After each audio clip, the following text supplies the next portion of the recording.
Нийслэлийн засаг даргын 1-р орлогчоор Баянзүрх дүүргийн засаг даргасан жаргал сайхныг томилоод байсан.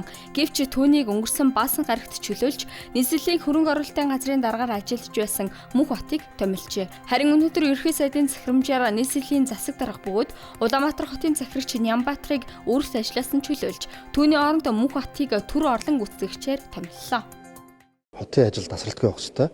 Хотын иргэдийнхаа өмнө дэвшүүлсэн мөрийн хөтөлбөр 2026 онд хэрэгжүүлэхээр зорьсон зорилтуудаа хэрэгжүүлэхийн төлөө энэ ажлыг алхам зогсоохгүйгээр үргэлжлүүлэхийн төлөө хичээж ажиллана. Одоо нийслэлийн иргэдийн төлөөлөгчид 14 хоногийн дотор дараагийн хотын даргаыг сонгож ерөнхий сайдад уламжлах юм. Төрийн жинхэнэ албанд ажиллах боломжийг нэх төрийн албан хаагчийн энэ оны 2 дугаар улирлын шалгалт оронд яар захимаар нэгэн зэрэг эхэллээ.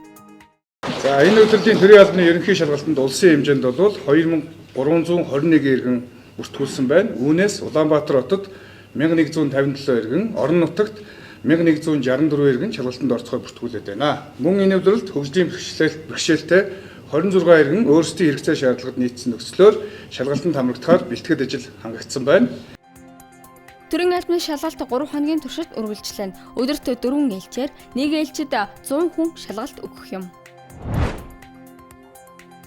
Өнгөрсөн 7 хоногт 9 дүүрэг 52 сумыг хамарсан 147 удаагийн аюулт үзэгдэл осол бүртгэгджээ.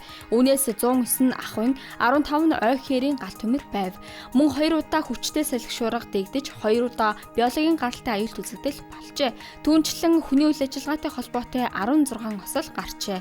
Онцгой эдлийн алба хаагчид 6 хүний амь насыг авран хамгаалж 48 хүнийг утаачлалтын бүсээс аюулгүй газар руу шилжүүлсэн байна. Хилийн 23 бомбоор өнгөрсөн 7 хоногт 115 орны 145 мянга гаруй зорчигч болоод 25 орны 149 мянган тээврийн хэрэгсэл нэвтэрсэн байна. Хилийн зөрчил болоод хилийн дэглэмийн зөрчил тус бүр 1 удаа гарсныг Тэг 218 Тэг 277 дугаар ангийн хэлчихэд хил орчмын дэглэмийн зөрчил 3 удаа гарсныг Тэг 166 Тэг 146, Тэг 243 дугаар ангийн хэлчид тус илрүүлжээ. Мөн бэлчээрээр мал улсын хилд тулсан 3 удаагийн зөрчил гарч Тэг 311, Тэг 101, Тэг 287 дугаар ангийн хэлчид илрүүлсэн байна. Түүнчлэн ой хээрийн 3 удаагийн төмөрт хэлчид хамтран ажиллажээ. Манай улс анхудаа дэвшилтэд технологи бүхий улсыг гүн цэвэршүүлэх үйлдвэртэй боллоо. Өмнө нь ундны усны 7 их үүсэр нийлээд нийт 50-аас 70 шоо метр усыг гаргадаг байсан бол шинэ үйлдвэр ажиллаж эхэлснээр 50 шоо метрээр нэмэгдэж цэвэр усны хангамж 80 хүртэлх хувиар нэмэгдэнэ. Мөн үүгээр мянганы сорилтын корпорацийн 2 дугаар компакт гэрээний хэрэгжилтэд дуусаж шинээр ашиглалтад оруулсан ус хангамжийн баруун их үүсрийн үйл ажиллагаа Улаанбаатар хотын захиргаанд шилжлээ. Байгаль нурт аялж явсан гэр бүл Лиотик 2 байгаль нурт хүүхэлдэйн киноны Батар Луфи далайн хавтай таарлажээ.